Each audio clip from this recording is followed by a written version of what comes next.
자, 보도록 하겠습니다.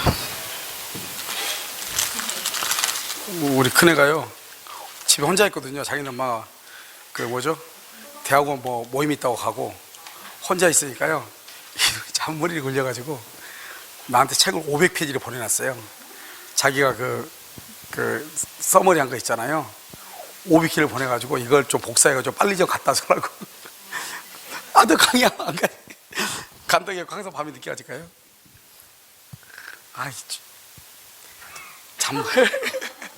잔머리가 보이는데 뭐라 할 수도 없고. 자요. 자, 대리권의 범위라고 되어 있죠? 자, 매매계약 여기 보면, 여기 지금 여기 파랗게 돼가지고 잘 안 보이죠? 아마 이것은 대리 권한을 정한 경우 이런 말이에요. 네? 그래요? 자요. 매매계약을 뭐뭐할 대리권을 수여받은 대리는 특별한 사정이 없는 한 중동과 잔금을 말할 수 있다. 수령한 지금부터 대리권의 범위예요. 봐봐요.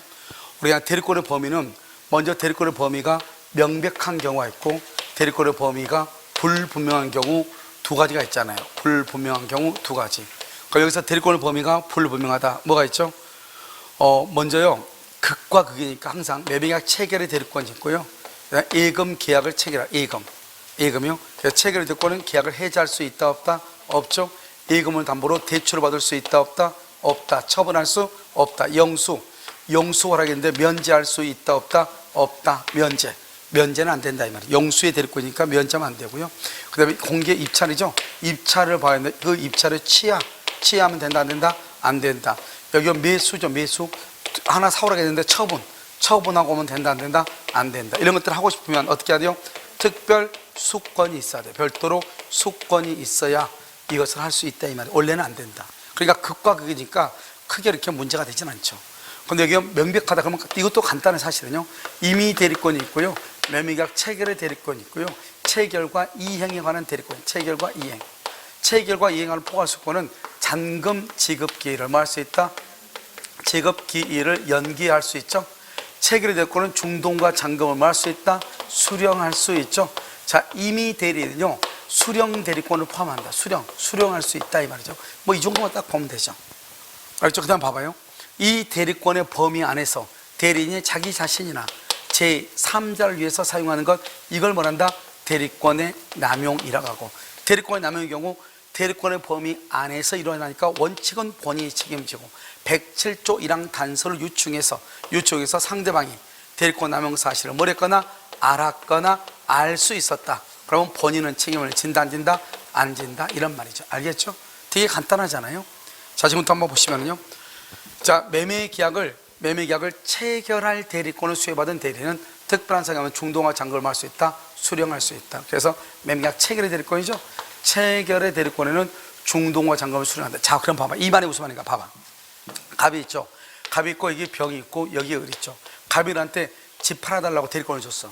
그럼 을이 이제 병하고 계약을 체결하죠. 체결하면서 수령한다는 것은 상대방이 본인한테 입금을 해야 되는데 대리인 통장으로 중동과 잔금을 입금했다 이 말이죠. 그래도 이 사람은 다 한 것이다 이 말이에요. 그런데 어려우면 입금해서 이것을 을이요 갑한테 반환해야죠. 반환 안 하고 사적인 용도로 사용해서 그걸 대리권의 남용이라고 그래. 남용이 있어 누가 책임진다? 본인이 책임을 져. 그 말은 본인은, 이 상대방은 대리인한테 중동원 잔금을 주고 대리인이 그것을 쓰든 말든 관계없이 무조건 본인한테 뭐를 청구할 수 있다? 등기를 청구할 수 있다 이런 말이에요. 알겠죠? 만약에 대리인이 이 돈을 사용했단 말은 대리인이 대리권을 뭘 했다? 남용했다는 것이고, 대리권을 남용했다고 하는 것은 그것은 원칙적으로 누가 책임진다? 본인이 책임을 지는 것이요. 왜다? 대리권의 범위 아니니까. 자, 그 다음에 여기 보면 매매계약의 이행으로 대리권을 수받은 대리는 중동한 잔금을 수령할 권한이 있으나 상대방에 대하여 약정된 매매대금의 지급기를 할 수 있다, 연기해줄 권한, yani 있다 없다? 없다. 여기요 매매계약의 체결로 좀 이상한데? 매매계약의 이행으로 매매계약의 포괄적 대리권, 매매계약의 여기 매매계약 체결과 좀 이상하네요. 체결과 이행에 관한 포괄적 대리권을 수여받은 사람은 이거죠. 포괄적으로 대리권을 수여받은 사람 이렇게요. 체결뿐만 아니라 이행. 매매계약 체결만 하면은 중도금과 잔금을 수령하는데요. 체결뿐만 아니라 뭐까지? 이행까지 하고 가라 이 말이죠. 그러면 매매계약 체결할까 말을 했죠. 중도금이나 잔금을 수령할 수 있죠. 체결은 이행까지 하고 뭐다? 잔금 지급기를 말 수 있다. 연기할 수 있다. 알겠죠? 아까 체결은 중도금과 잔금을 수령할 수 있다. 이행은요, 등기하고 와라 이 말이죠. 그럼 등기할 때 뭐를 받아와라? 등기를 하고 와라. 그러니까 그것은 잔금을 받고 등기를 해와라 이 말이죠. 그러면 잔금을 좀 늦게 해준대. 그러면 잔금 날짜를 며칠 뭐 할 수 있다? 연기해 줄 수 있다. 그 다음에 소비대차 계약이죠. 봐봐요. 소비대차 계약 체결이죠. 금전 소비대차 계약 체결할 권한에는 뭐는 없다? 해지할 권한은 있다 없다? 없다. 그래서 해지할 권한은 없다. 틀렸죠. 그 다음에 대리 권한을 정하지 않았다 이렇게 돼 있죠. 대리권의 범위 118조 봐봐. 권한을 정하지 아니한 대리인이죠. 권한을 정하지 않은 대리는 다음 각 호의 행위만 봐봐. 다음 각 호의 행위만이라고 돼 있지만 각 호의 행위만 할 수 있다. 만 다른 건 안 되죠. 각 호의 행위만 이 말이 무슨 말이에요? 여기는 무슨 행위? 보존행위. 보존행위와 그 다음에 대리의 목적인 물건이나 권리의 성질을 변하지 않는 범위. 성질을 변하지 않는 범위. 알죠? 이용 또는 계량. 이용 또는 계량을 뭐란다? 이것을 임대행위죠. 임대행위는 줄 수 있다. 그런데요, 일금을 인출해서 대한다. 대한데 안 되죠. 왜? 일금은 권리고 인출하면은 물건이 되잖아요. 성질이 바뀌죠. 또 그 다음에 뭐 안 된다? 형질 변경. 그다음에 형질 변경이라는 것이 뭐예요? 형질 변경이라는 것은 밭을 뭐로 바꾸는 거? 대지로 바꾸는 거, 답으로 바꾸는 거. 된다 안 된다? 안 되죠. 그런데 여기는요, 봐봐. 이것은 성질이 변하지 않는 범위 내에서 할 수 있어. 그런데 여기 보존행위는 여기 보존행위는 소멸시효를 중단하고 미등기 부동산의 보존 등기라고 이런 것은 누구의 동의 없이요? 본인의 동의 없이 제한 없이 할 수 있어. 여기는 반드시 성질이 변하지 않아야 돼. 그런데 보존행위는 제한 없이 할 수 있어. 누구의 동의 없이? 본인의 동의 없이도 할 수 있어. 알겠죠? 그 다음에 또 한 가지 중요한 것은 뭐냐? 여기에서요. 우리가 이제 이것도 말장난인데 우리가 그러면 107조에서 비진입 표시에서 상대방이 알았거나 알 수 있었을 때 뭐라고 그랬죠? 알았거나 알 수 있었다니까 알았을 경우에 하나요 무효다 그러면 되는데 안 된다고 그랬죠. 이것도 똑같아. 여기 오면 다음 각호 행위만이죠. 여러분 1점, 2점 이렇게 됐죠. 1 이렇게 점 찍어줘. 또 동남이 아니고 이걸 호라고 그래. 호. 1호, 2호 이렇게. 알겠죠? 그럼 여기서 1호하고 2호로 범위치면 여러분 봐요. 어떻게 되냐면 보존행위하고 이용하고 계량이죠. 계량행위. 이건 봐봐. 이것을 대리권의 범위가 불분명할 때는 보존행위와 이용 계량하는 행위만 전부 다 하면 만 할 수 있다 이렇게. 그런데 만약에 보존행위 하나만 얘기할 때는 보존행위를 할 수 있다. 이용 계량행위를 할 수 있다 이 말이죠. 알겠죠? 그러니까 이것은 보존행위를 할 수 있다. 이용 계량행위를 할 수 있다 이 말이고 이 전부를 다 묶으면 뭐란다? 만 할 수 있다 이렇게 얘기해. 그러니까 이런 말 하면 안 되죠. 대리권의 범위가 불분명할 때는 보존행위만 할 수 있다거나 이용 계량행위만 할 수 있다 그러면 안 된다고. 하나만 얘기할 때는. 아시겠죠? 그 다음에 여기서 또 한 가지 뭐냐면 보존행위는 뭐냐? 보존행위는 소멸시효를 중단시키고 미등기 부동산에 대해서 보존 등기를 하는 거예요. 부패한 음식물을 처분하는 거예요. 가옥을 수선하는 거예요. 이런 것들은 본인의 승낙이 없이 제한 없이 할 수 있다 이 말이죠. 그런데 여기요, 권리나 물건의 성질을 변하지 않는 범위에서 이용하고 계량행위는 성질이 변하지 않아야 돼. 성질을 변하지 않는 범위 내에서. 알겠죠? 무조건 하는 것이 아니고 성질을 변하지 않는 범위 내에서 이렇게. 자, 그 다음에 여기요, 대리권의 범위를 정하지 않는 대리는 보존. 봐봐. 여기 봐봐. 보존행위를이라고 그랬죠. 여기다 뭐라고 하면 안 된다? 만 그러면 안 된다고. 보존행위만 그러면 안 돼. 보존행위를 할 수 있다. 보존행위를. 알겠죠? 이때 보존행위는 본인의 승낙을 받아 안 받고 제한 없이 할 수 있다. 제한 없이 할 수 있다. 여기서 제한 없이 한다는 말의 뜻이 뭐예요? 그러니까 미등기를 보존 등기하고 소멸시효를 중단시키고 부패한 음식물을 처분하고 그다음에 가옥을 뭐라고 수선하고 이런 것은 제한 없이 할 수 있다. 권한을 정하지 아니한 대리는 보존이 여기 봐봐. 만자 틀렸다고. 벌써 30배 만이죠. 여기 29회하고 30배 바로 똑같이 나왔죠. 29는 보존행위를 아무 생각 없이 이걸 만약에 암기하고 있는 사람은요, 이걸 봤을 때 골치 아팠겠죠. 알겠죠? 뭐가 중요한지 모르고 그냥 답만 암기한 사람들 있잖아요. 여기는 지금 뭐죠? 만이고, 여기는 뭐죠? 여기는 르이죠. 보존행위 를. 알겠죠? 여기는 보존행위 만. 그의 차이가 있는 것이라고. 이해됐죠 지금? 자, 그다음에 권한을 정하지 않는 임의 대리는 미등기에 대해서 말할 수 있다. 보존. 여기서 미등기 부동산을 보존 등기할 때는 본인의 승낙을 요한다, 요하지 않는다, 요하지 않는다. 보존행위는 요하지 아니한다. 임의 대리인이 본인 소유 미등기 부동산의 보존 등기를 하기 위해서는 본인에 대한 이게 이런 게 뭐냐?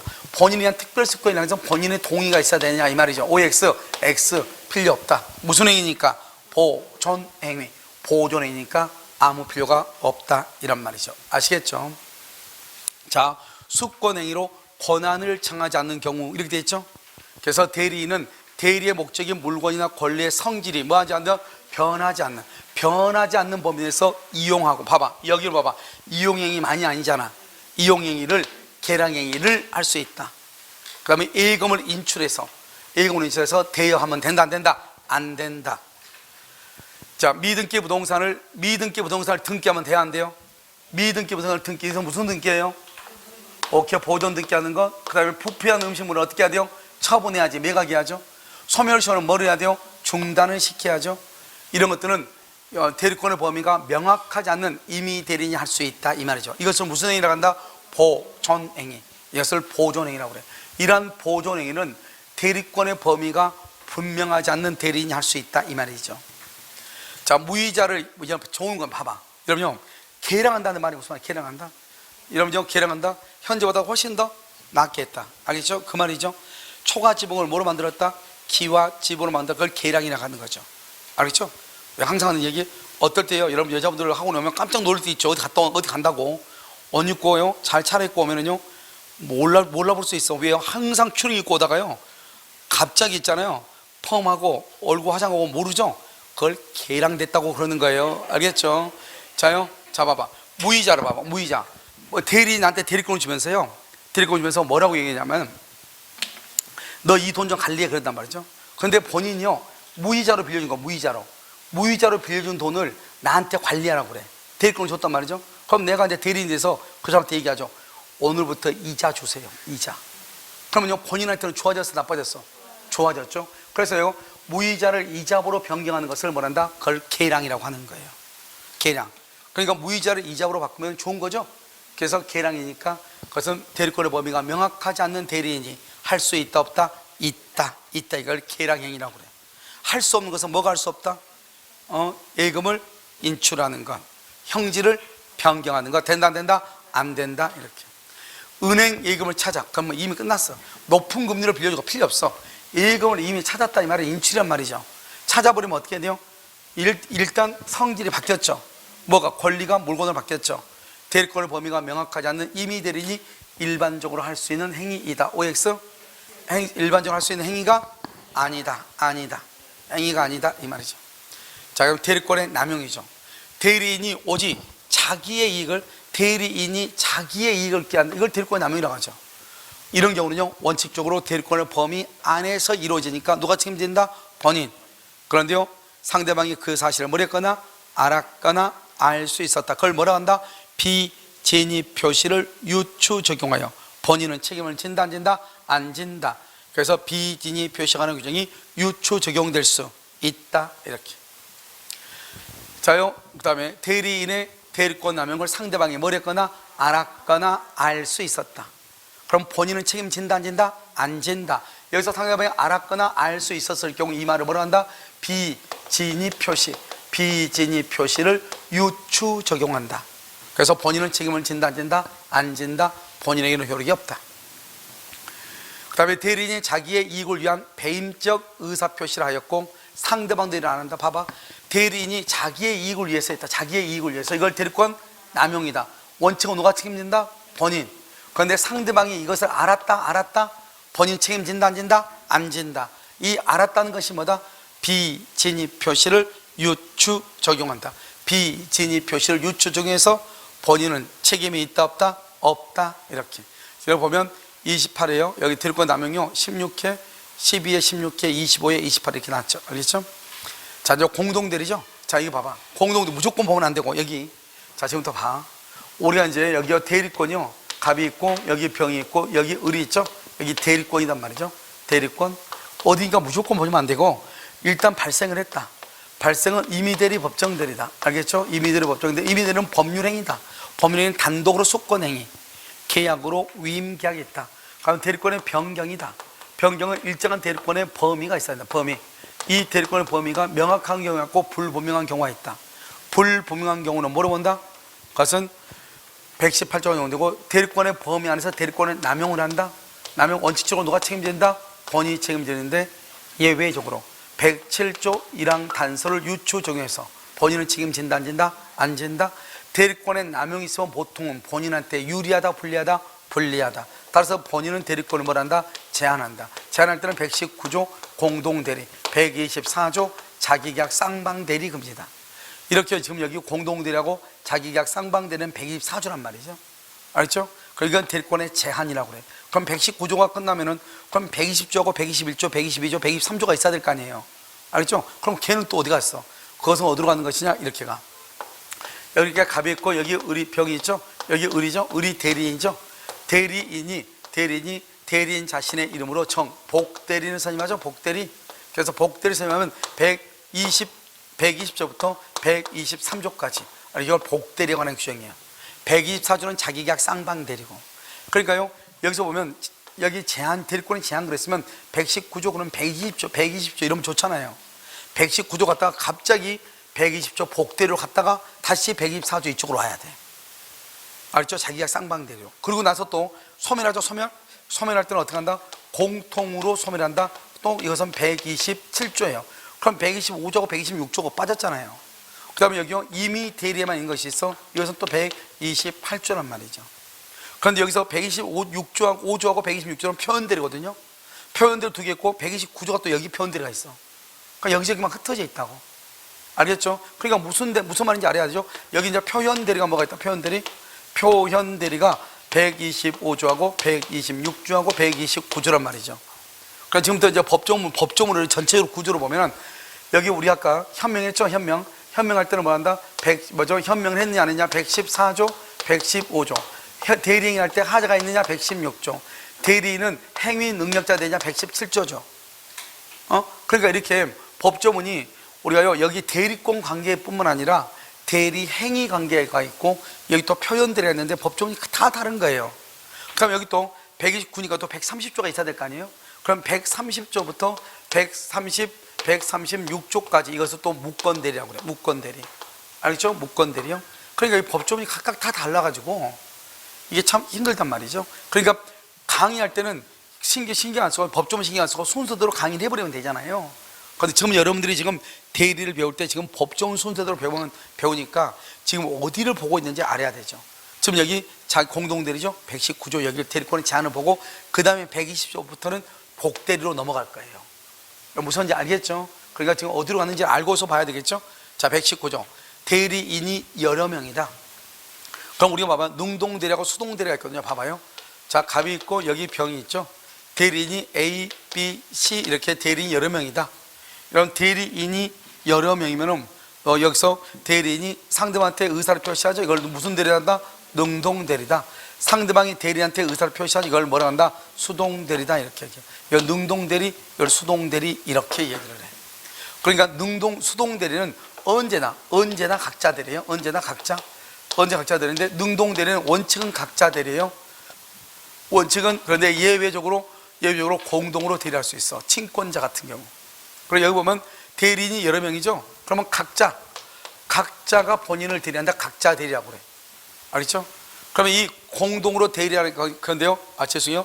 여기 각자가 대리하고 여기 위반하면 여기 아니야. 여기는 지워야 되겠네요. 위반하면 여기는 지워야 돼. 알겠어? 그러나요. 법률은 친권자 두 명이죠. 수권행위에 다른 정한 바가 있을 때는 그때는 어떻게 한다? 공동으로 대리한다. 공동으로요. 이때 공동으로 대리 여기에다가 이거 집어내야 돼. 이거 위반하면은 무권 대리한다. 여기다 해야 돼. 공동 대리고 위반하면 무권 대리다. 여기다 집어내야 돼. 알겠죠? 그래서 저 위에는 원칙적으로 무슨 대리니까 각자 대리니까 저렇게 하면 안 되고요. 그 밑에다가 이해됐나요? 그래서 이것을 밑으로. 그러니까 뭐냐면 본인을 대리한다 이렇게 돼 있죠. 위반하면은 무권 대리가 된다고 그랬죠. 각자 되니까 위반해도 묵건대리가 되는 것이 아니에요. 무슨 말인지 아시겠죠? 그래서 묵건대리가 되는 것이 아니다 이런 말이죠. 그래서 여기요, 위반하면 그것을 밑으로 가자. 밑으로 가져와야 돼. 아시겠죠? 왜냐면 공동으로 대리하게 했는데 여기서 해야 돼. 공동으로 대리하는데 그것을 위반하면 묵건대리가 된다 이래야 돼. 여기서. 알겠죠? 여기서 공동 대리하는데 위반하면 묵건대리다. 왜 그러냐? 봐봐요. 이 세 사람이요, 같이 공동으로 대리하라고 그랬어. 세 사람을 같이 공동으로 대리하라고 했는데 C가 혼자 해버린 거예요. 만약에 세 사람이 같이 하면 C의 의사결정권은 얼마죠? 33%죠? 근데 혼자서 다 의사결정을 했으니까 몇 퍼센트였죠? 100%죠? 몇 퍼센트가 지금 뛰어넘었죠? 67%가 뛰어넘었죠? 그러니까 그것을 묵건대리라고 한다 이 말이죠. 알겠죠? 그래서 여러분요, 공동으로 대리하라고 했는데 혼자서 하는 것을 무슨 대리라고 한다? 묵건대리다 이렇게 얘기한다 이 말이에요. 아시겠죠? 그래서 아무 말 없이 여러분요, 대리는 그러면 무슨 대리다? 각자 대리다. 예외적으로 공동으로 대리할 수 있다. 그런데 공동으로 하라고 했는데 안 한다. 무슨 대리다? 그것은 묵건대리가 된다. 수권행위로 공동대리로 정한 경우라도 수동대리는 언제나 무슨 대리다? 수동대리는 언제나 무슨 대리다? 각자 대리다. 대리인이 여러 명이다. 법률이 뭐다? 민법이죠. 민법의 친권자. 법률은 민법의 친권자예요. 알겠죠? 수권행위로 다른 정한 바가 없으면, 또 대리인 수일 때는 법률행위나 다른 정한 바가 없으면 무슨 대리한다? 각자 대리해. 그러니까 법률에 정한 바가 있으면 공동으로 대리하죠. 법률에 정한 바가 없다 이 말이죠. 그럼 무슨 대리다? 각자가 대리한다. 대리인이 여러 명이죠. 무슨 대리가 원칙이다? 각자 대리가 원칙이다. 여러 명이죠. 무슨 대리가 원칙이다? 각자 공동으로만 안 돼. 공동으로 하려면 법률의 규정이나 수권행위란 말이 반드시 나와야 돼.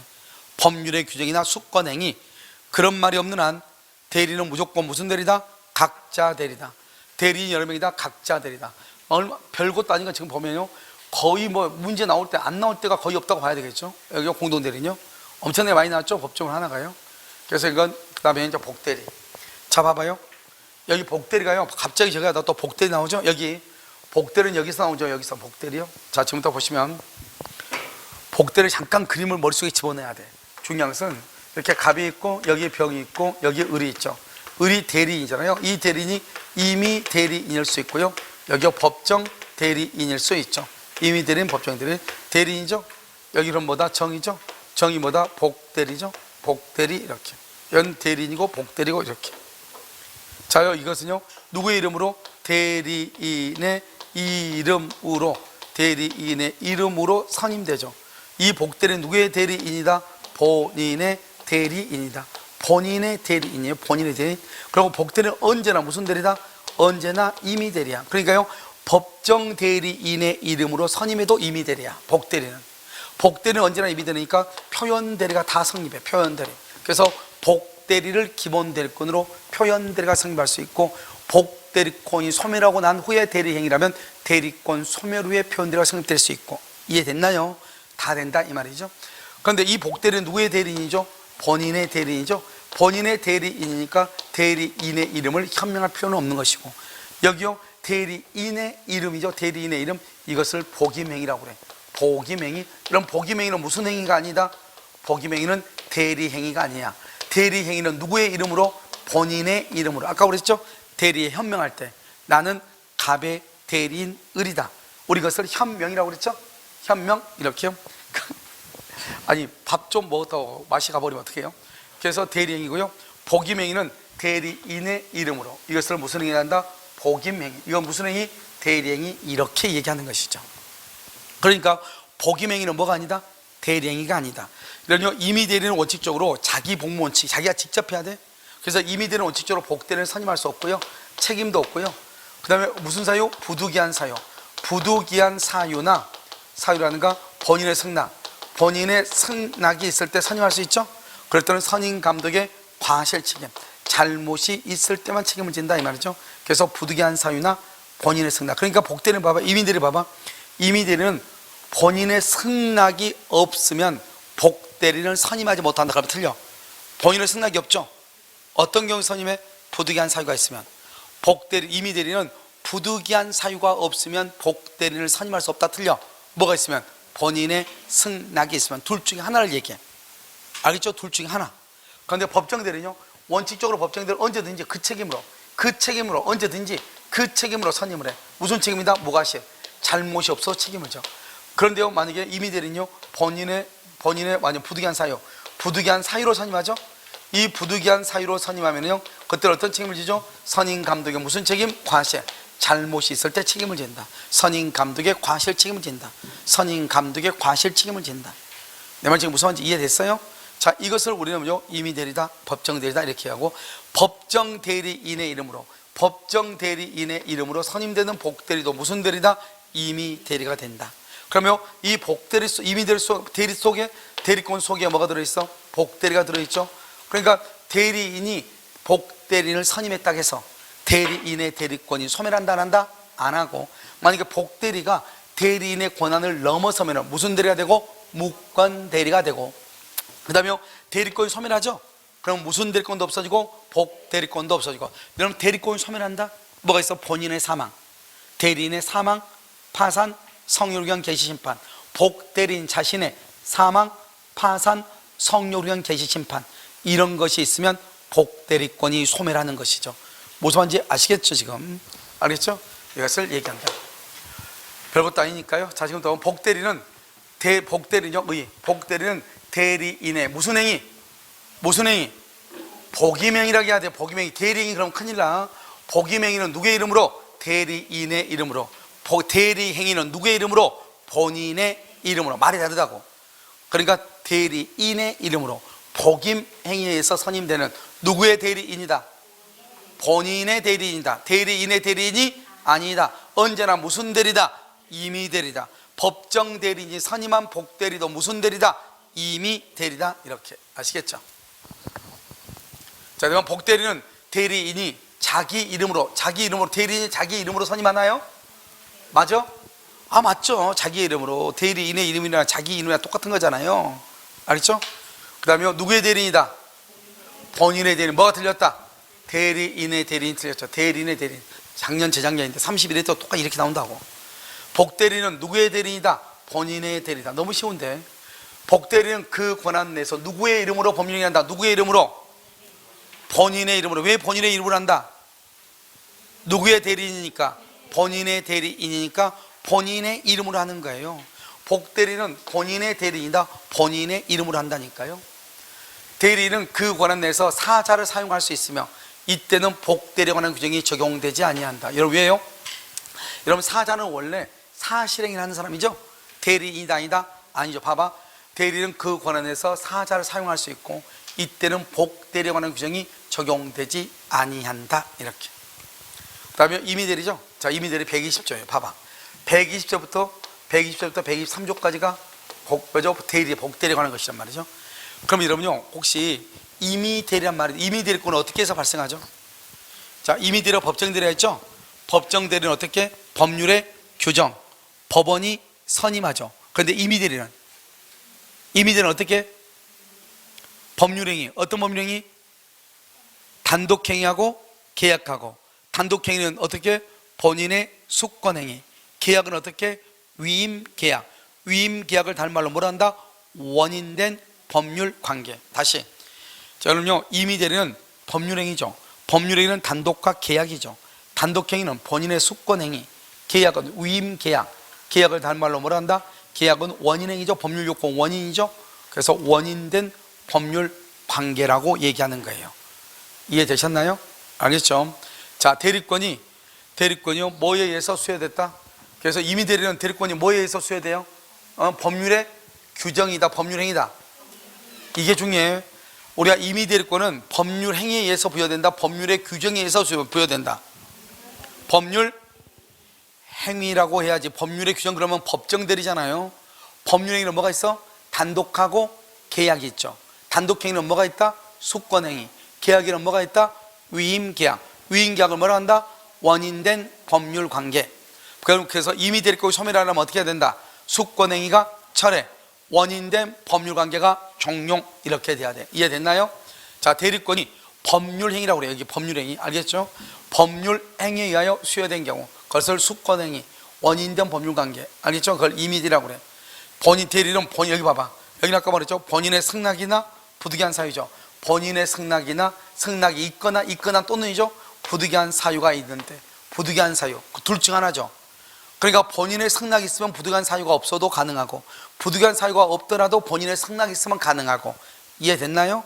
알죠? 그래서 일단은 복대리는 선임하지 못한다. 그러니까 이런 사유가 있으면, 본인의 승낙이나 부득이한 사유가 있으면 선임할 수 있다 이 말이죠. 이게 없으면 절대로 안 되고, 그러니까 임의대리는 원칙적으로 복대리는 선임할 수 없는 거예요. 본인의 승낙이나 뭐가 있어야 돼? 부득이한 사유가 있어야 돼. 아시겠죠? 자요, 원칙적으로 복인권이 없네. 누구는 원칙적으로 복인권이 없죠? 복인권이 뭐예요? 복대리인을 선임하는 거죠.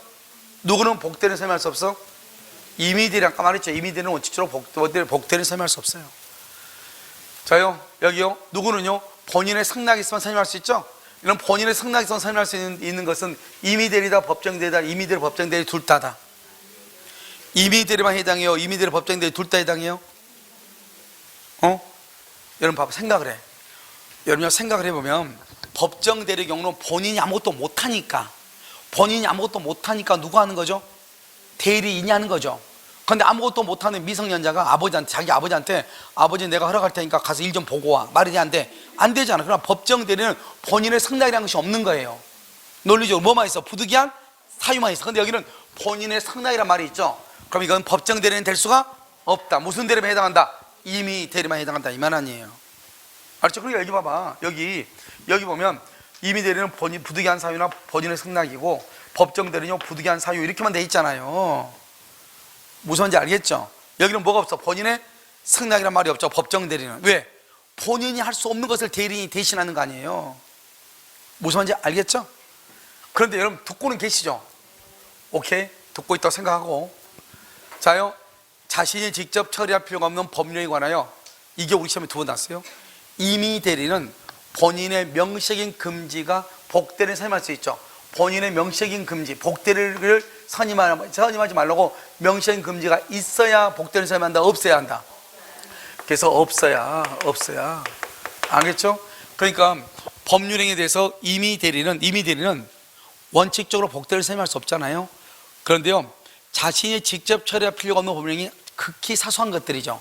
이런 것들마저도 본인의 명시적인 금지가 없으면 자기 마음대로 선임할 수 있지만, 만약 이것마저도 너 마음대로 하지 마라, 본인이 모든 것 처음부터까지, 알파에서부터 오메가까지, 처음부터까지 1에서 10까지 너가 모든 걸 다 해야 된다, 이렇게 딱 지정을 하면은 그 모든 것을 다 누가 해야 돼? 대리인 자신이 해야 되지만, 그렇지 않고 나한테 일 좀 봐달라고 그냥 대리권만 줬거든요.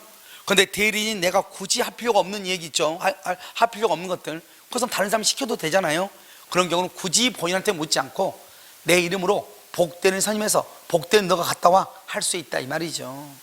아시겠죠? 그래서 중요한 것은 본인의 명시적인 금지가 있어야 돼, 없어야 돼? 없을 때 복대리인 임의대로 선임할 수 있고, 만약에 이것마저도 본인의 명시적인 금지가 있으면 선임하지 못한다.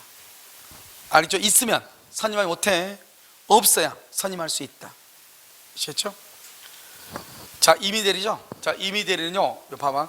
임의대리인이 본인의 승낙이나 부득이한 사유에 의하여 복대리를 선임하죠? 그랬을 때는 어떤 책임을 진다? 선임 감독의 과실 책임. 잘못이 있을 책임지죠? 선임 감독에 관한 책임이죠. 선임 감독. 그런데 여기 2번 봐봐요. 2항 뭐라고 하죠? 본인의 지명이란 말이 중요해요. 본인의 지명. 자, 여기는 잘 모르면 정답이 엉뚱한 데로 가. 한번 볼까요? 여기는 임의대리만 있어. 가봐봐, 법정대리는 없어. 여기 우리 임의대리예요. 그런데 임의대리 뭐라냐? 내가 내일 계약을 해야 되는데 내가 내일 아마 못 할 것 같은데, 이렇게 얘기해. 저도 내일 강의가 있거든요, 새벽부터. 그런데요, 새벽부터 강의가 있는데 만약에 내가 내일 새벽에 만약에 못 간다, 그러면 어때요? 미리서 얘기를 해야 될 거 아니에요. 그런데 여기 보면 갑이 지금 을한테 대리권을 줬죠. 임의대리죠. 근데 을이요, 정한테 대리권을 줬죠. 이건 뭐죠? 복대리죠. 그렇죠? 이 복대리가 원래는 이 병하고 이제 계약을 해야 되는데, 원래는 복대리는 대리인의 이름으로 선임하죠. 그러니까 을이 뭐라냐? 갑한테 나 아무래도 내일 안 될 것 같아, 다른 사람 시켜서 계약할게, 이렇게 얘기한단 말이죠. 그러니까 갑이 뭐란다? 갑자기 을은요 A를 지명하려고 그래. 그런데요, 갑이 뭐라냐? 정을 지명한 거예요. 야, 그러면 정한테 그러면 복대리 좀 하라고 그래, 이렇게. 그러면 본인이 지명하면은 대리는 본인이 지명한 사람을 복대리로 선임해야 돼. 이때 복대리를 선임할 때는 항상 복대리 선임은 대리인 자신의 이름으로 선임을 해. 내 이름을 아무리 본인이 지명을 해도. 그런데 이 복대리가요, 그 일을 처리하기에 부적임하고 불성실해. 부적임하고 불성실한 말은 그 일을 처리할 능력이 안 되는 거예요. 계약서를 쓸 능력이 안 되는 거예요. 그럴 때는 어떻게 한다? 빨리 본인한테 통지해야 돼. 통지를 했느냐 안 했느냐. 했으면 책임이 없어. 을은 책임이 없고, 통지를 안 했으면 그때 책임을 져. 그러니까 우리가요, 여기서 중요한 것은 뭐냐면, 부적임이나 불성실함을 알고 본인한테 본인에 대한 통지나 해임이야. 통지나 해임. 통지를 하든지, 그 다음에 자기가 선임했으니까 해임을 해야 돼. 통지나 해임을 태만이 했다. 태만이 했다 그러면 책임을 지고, 태만한 것이 아니다 아니면 책임이 없고, 이런 말이에요. 알겠죠? 여기서 중요한 것은 통지를 했느냐 안 했느냐. 부적임이나 불성실함을 알았다 그러면 통지를 해야 돼 안 해야 돼? 해야 돼. 통지를 해야 돼. 그러면 책임이 없고, 통지를 안 했다 그러면 책임이 있고. 그러니까 본인의 지명에 의한 경우는 대리인은 책임이 없다 그러면 틀리고, 본인의 지명에 의한 경우 대리인은 언제나 책임을 진다 그래도 틀려. 무슨 말인지 알겠죠? 언제나 책임을 진다 해도 틀리고, 또 어떻게 틀리다? 책임이 없다 해도 틀리고, 태만하지 않는 경우는 책임이 없고, 태만한 경우는 책임이 있으니까. 그러니까 통지를 반드시 했느냐 안 했느냐가 중요하죠. 이해됐죠 지금? 그것을 얘기해요. 자요. 자, 임의대리인이 본인의 승낙을 얻어 복대리인 선임했죠. 임의대리는 언제 선임할 수 있다? 본인의 승낙이나 부득이한 사유. 본인의 승낙이나 부득이한 사유에서 선임하면은 본인에 대해서 선임 감독에 무슨 책임? 과실 책임이 있다. 선임 감독에 관한 책임이 있다. 임의대리인이 본인의 승낙을 얻어 했죠. 이때는 본인에 대해서 선임 감독에 관한 책임이, 본인의 승낙을 받았으니까 선임 감독에 관한 책임이 있다 없다? 있다 없다? 그럼 본인의 승낙이나 부득이한 사유, 본인의 승낙이나 부득이한 사유가 있어 무조건 책임을 진다니까. 본인의 승낙이나 부득이한 사유가 있으면 무조건 책임을 진다니까. 없다 틀렸죠? 갑은 자기 소유 X 토지를 매도하기 위해서 을에게 대리권을 수여하였다. 이후 을은 병을 복대리로 선임하였고, 병은 갑을 대리하여 X 토지를 매도했다. 이에 관한 설명으로 옳은 것은 이렇게 되어 있네요. 자, 지금 보시면 어디를 보냐? 갑은 자기 소유 토지를 매도하기 위해서 을에게 대리권을 수여했죠. 갑이 있고 갑은 을에게 대리권을 수여했죠. 그리고 을은요 병을 복대리로 선임했다. 이 말이죠. 그리고 병은 갑을 대리하여 X 토지를 매도했다. 이렇게. 누구한테 매도했단 말은 없네요. 알겠죠? 여기는 누가 있죠? 상대방이라는 사람이 있겠죠? 이렇게. 1번 병은 복대리죠. 갑의 대리인과 동시에 을의 대리인이다. OX. 복대리는 누구의 대리인이다? 본인의 대리인이다. 누구의 이름을 현명할 필요가 없다. 대리인의 이름을 현명할 필요가 없다. 복대리는 누구의 이름으로 선임된다? 대리인의 이름으로 선임된다. 자요, 2번. X토지의 매매 계약이 갖는 성결상 을에 의한 처리가 필요하지 않다. 을에 의한 처리가 필요하지 않다. 이게 또 나왔죠? 이거 우리 기출문제인데요. 그래서 아까 우리 했었죠. 반드시 대리인에 의한 이일 처리가 필요하지 않는 경우, 본인의 명식인 금지가 없으면 본인의 승낙이 없어도 복대를 선임할 수 있지만, 그것마저도 못하게 하는 본인의 명식인 금지의 의사표시가 있으면 선임할 수 있다 없다? 없다. 그런데 여기는요, 그래서 병의 선임에 대해서 묵시적 승낙이 아무 말이 없네. 그래서 을에 의한 처리가 필요하지 않다면 이렇게요, 특별한 사정이 없는 한, 즉 명시적 금지가 없는 한 묵시적 승낙이 있는 것으로 볼 수 있다. 이렇게. 알겠죠? 자, 그 다음에요. 자, 3번. 을이 갑의 승낙을 얻어 병을 선임했죠? 그런데 을은 갑에 대하여 선임 감독의 책임이 없다. OX. X죠? 본인의 승낙이나 부득이한 사유, 둘 다 무조건 무슨 책임이 있다? 선임 감독에 관한 책임. 4번. 병을 적법하게 선임한 후 X 토지 매매 계약 전에 갑이 사망했어. 재밌는 거 봐봐. 지금 병을요 복대를 선임했죠. 봐. 갑이 있고 을이 있고 병이 있죠. 그럼요 우리가 본인이고 대리인이고 병이죠. 병이고 여기 을이고 본인 갑이죠. 그런데요 X 토지 매매 계약을 체결하기 전에 갑이 사망하죠. 갑이 사망하면 어떻게 돼요? 대리권, 복대리권 다 소멸해. 본인 속에 대리 들어있고 복대리 들어있죠. 본인이 죽으니까 사망하니까. 그러면 본인이 사망하면 대리권 소멸이죠. 왜요? 본인 속에 대리권이 들어있는데 본인이 사망하면 대리권도 소멸하죠. 당연히 복대리도 소멸해. 그래서 여기 보면 저 사망하죠. 특별한 사정이 없으면 병의 대리권은 소멸하지 않는다. OX, X 틀렸어. 5번, 만일 대리권이 소멸된 의리, 병을 대리권 소멸하고 나서 병을 선임했죠. 그래서 이것은 대리권 소멸 후의 표현들과 적용될 여지가 있다 없다? 있다. 그래서 대리권 소멸 후의 표현들 129조 표현들이죠. 자 봐봐, 민법 129조 표현들이 법리죠. 이것은 딱 두 가지야. 딱 두 가지. 129조는 첫 번째, 갑이 있고 병이 있고 여기 의리 있죠. 대리권이 소멸하고 나서 있는데 소멸했어. 그리고 직접 계약한 경우, 만약에 대리권이 있다가 없어졌는데 복대리인을 선임해서 계약하도록 한 경우 두 가지야. 그러니까 여기서 보면 대리권이 소멸된 의리, 병을 복대를 선임했다면 엑스토지에 대해서 129조에 한 표현들의 법리가 적용될 여지가 없다. 틀렸죠. 대리권이 소멸되고 나서 대리인이 복대를 선임했죠. 이 선임된 복대리인이 계약을 하죠. 129조 표현대가 성립될 수 있다. 대리인이 소멸되고 나서 대리인이 직접 계약을 하거나 대리권이 소멸되고 나서 복대리인을 선임해서 계약을 하도록 한 경우 129조 표현대리가 성립할 수 있다 없다? 있다 이렇게요. 정답 몇 번이다? 2번이다. 이렇게 2번. 알겠죠? 이렇게. 자, 이제 법정대리죠. 그럼 법정대리까지 하고 잠깐 쉴 테니까 눈 좀 떠봐. 자, 법정대리죠. 항상 여러분 좀 봐봐. 임의대리하고 법정대리는 전혀 달라. 임의대리는 법률행위, 수권행위죠. 법정대리는 법률의 규정이죠. 그러니까 이게 봐. 여기 무슨 대리? 법정대리인 거죠. 여기서 임의대리 그럼 큰일 나. 법정대리는 그 책임은 무과실 책임으로 복대리를 할 수 있다. 언제든지 선임할 수 있다. 언제든지 선임할 수 있다. 법정대리는. 그러나 부득이한 사유, 병원에 입원했단 말이 부득이한 사유죠. 부득이한 사유 그래야지. 본인의 승낙하면 큰일 나. 법정대리는 뭐가 없다고? 본인의 승낙이 없다고. 뭐만 있다고? 부득이한 사유밖에 없다고. 이때는 선임 감독에 관한 책임, 그것은 책임이 경감된다. 자 봐봐. 여기 봐봐. 원래 법정대리인이 선임한 복대리인, 법정대리인 선임한 복대리인은 무슨 대리다? 임의대리죠. 임의대리고요. 법정대리는 그 책임으로, 무과실 책임으로 복대리를 선임할 수 있다고. 즉 자기가 책임만 진다 한다면 언제든지 선임할 수 있다 이 말이죠. 원래 임의대리는 뭐가 있어야 돼? 임의대리는 본인의 승낙이나 부득이한 사유. 그런데 법정대리는요, 언제든지 선임할 수 있다. 언제든지. 그래서 언제든지 복대리를 선임할 수 있다. 그러나 부득이한 사유로 인할 때는 선임 감독에 관한 무슨 책임? 과실 책임. 그러면요, 그냥 선임할 때하고 부득이하게 선임할 때하고 책임이 더 똑같아요? 틀려요? 틀리죠. 부득이하게 선임한 경우는 책임이 뭐가 된다? 경감됩니다. 좀 더 줄어든다 이 말이죠. 알겠죠? 경감된다 이렇게. 자, 법정대리 선임한 복대리는 언제나 무슨 대리다? 임의대리다. 언제나 임의대리. 법정대리인이 부득이한 사유로 선임하죠. 법정대리는 본인의 승낙이 없다고 그랬어. 부득이한 사유로 선임하면 무슨 책임을 진다? 선임 감독에 관한 책임.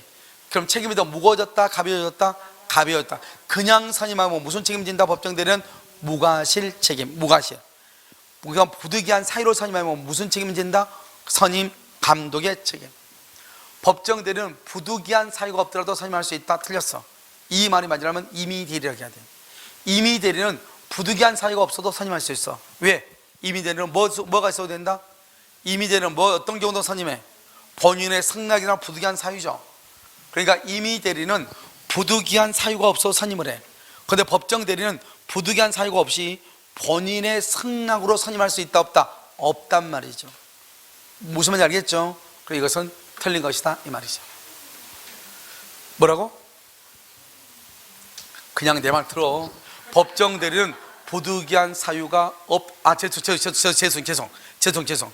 자요, 법정대리는요, 부득이한 사유가 없어서 선임을 해. 왜냐? 무슨 지금 언제든지, 이 말은 언제든지, 언제든지 선임해. 언제든지. 부득이한 사유 이것만 계속해요. 언제든지 선임할 수 있다. 쏘리. 임의대리는 본인의 승낙이나 부득이한 사유가 있어야 되죠. 그래서 임의대리는 본인의 승낙이 없어도 부득이한 사유가 있으면 언제든지 선임해.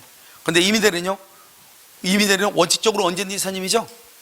예외적으로 부득이한 사유가 있을 때 선임하면 책임이 경감될 뿐이지 부득이하지 않아도 뭐 할 수 있다? 선임할 수 있죠. 부득이하지 않아도. 알겠죠? 부득이하지 않아도 선임할 수 있다. 무슨 책임을 지면 돼? 무과실 책임. 그래서 부득이한 사유 그러면 무슨 책임? 선임 감독의 과실 책임. 잘못이 있을 때 책임이죠. 과실 책임. 그러니까 언제든지 선임하면 무슨 책임이다? 무과실 책임. 책임의 범위가 좀 달라질 뿐이다. 알겠죠? 그래서 부득이한 사유가 없어도 말 수 있다. 선임할 수 있다. 언제든지 선임한다. 언제든지. 자, 복대리는 고난. 복대리는 누구를 대리한다? 본인을 대리한다. 이양 복대리는 본인이나 제3자에 대해서 대리인과 똑같다. 대리인과 똑같다. 왜? 복대리도 누구의 대리인이다? 본인의 대리인. 본인의 대리인이죠. 대리인은 누구의 대리인이다? 대리인은 걔도 똑같이 본인의 대리인이죠. 그래서 똑같이 동일한 권리와 의무가 있다. 동일한 권리와 의무가 있다. 이렇게. 대리인은 복대리는 그 권한 내에서 누구를 대리한다? 본인. 복대리는 그 권한 내에서 누구를 대리한다? 본인. 대리인 틀렸죠? 복대리는 본인이나 제3자에 대해서 대리인하고 동일하게 권리와 의무가 있다. 복대리권을 언제 소멸한다? 본인이 사망하거나 대리인이 사망하거나 파산하거나 피성년 후견이 된 경우 소멸하죠. 그래서 복대리권은 대리권의 존재와 범위에 영향을 받는다. 대리권이 소멸하면 소멸하고. 알겠죠? 그래서 대리권의 범위보다 더 클 수가 없고, 그 다음에 대리인이 복대리인을 선임한 경우 대리인이 사망하거나 대리권을 상실해도 복대리권은 뭐하지 않는다? 소멸하지 아니한다. OX, X. 대리권은 복대리권은 어디에 들어있다? 대리권 범위 안에 들어있어서 대리인의 대리권이 소멸하면 모두 소멸한다? 복대리권도 당연히 소멸한다. 행위 능력자인 대리인이, 그럼 멀쩡한 사람이 나중에 성년 후견 개시 심판을 받으면, 나중에 성년 후견 개시 심판을 받으면 대리권 소멸이야. 여기가 성년 후견 개시 심판 받았다. 여기까지. 행위 능력자인 대리인이 나중에 성년 후견 개시 심판을 받았다. 그러면 대리권 소멸. 대리권 소멸하면 동시에 뭐도 소멸한다? 복대리도 소멸한다. 복대리도 소멸한다. 알겠죠? 복대리권도 소멸한다 이 말이죠. 자, 대리인이 복대리인 선임한 후 사망한다. 대리인이 복대리인 선임하고 사망하죠. 그러면 대리권 소멸해요, 안 해요? 아까 105번 얘기했잖아. 지금 여기 대리권 속에 복대리가 들어있으니까 대리권이 없어지면 복대리권도 없어지죠. 그 다음에 갑의 임의 대리인 의리, 갑의 승낙을 받아 병을 복대리로 선임했다. 그런데요, 어떤 경우 소멸한다? 어떤 경우 소멸해? 어떤 경우? 그러면 갑을 병이죠. 그럼 어떡한다? 갑이 사망하거나 갑은 사망. 그러면 대리는 복대리는 세 가지. 복대리는 세 가지. 첫 번째 뭐다? 사망, 파산, 성녀후견 개시심판. 또는요, 숙권행위에 뭐다? 철회. 왜냐? 임의대리니까 승낙을 받았다 그랬으니까. 복대리인의 한정후견 개시심판은 소멸사유도 아니다. 아니죠. 뭐다? 본인의 사망, 대리인의 사망, 파산, 성년후견 개시심판. 성년. 자, 그 다음에 갑은 자신의 X 부동산의 매매계약 체결에 관한 대리권을 을에게 수여하였고, 을은 갑을 대리하여 병과 계약을 체결했다. 다음 설명 맞는 것은 그랬죠.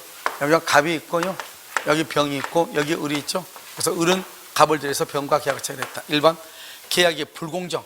그럼 불공정인지 아닌지 궁방은 누구? 본인. 경솔과 무기용은 대리인.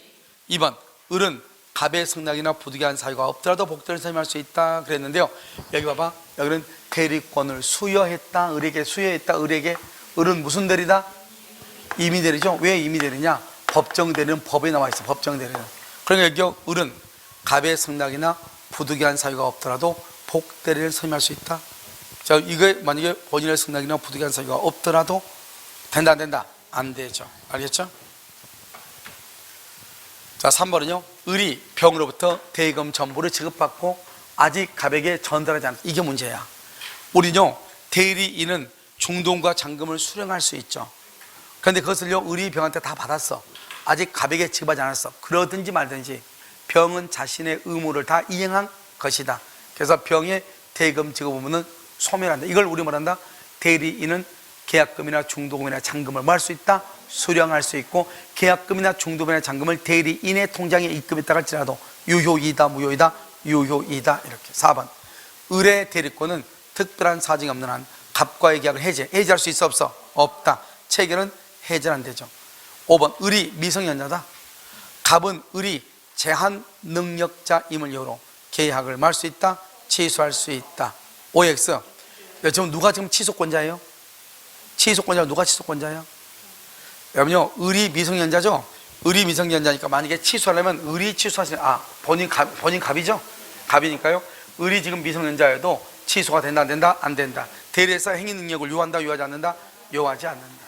알겠죠? 정답 몇 번이죠? 3번이요? 자, 이제 자기약 쌍방 대리 금지인데요. 자기약 쌍방 대리 금지부터 여러분요 표현 대리까지 한꺼번에 봐야 되기 때문에요. 잠깐 쉬었다가요 하는 게 나을 것 같아요. 알겠죠? 잠깐 쉬겠습니다.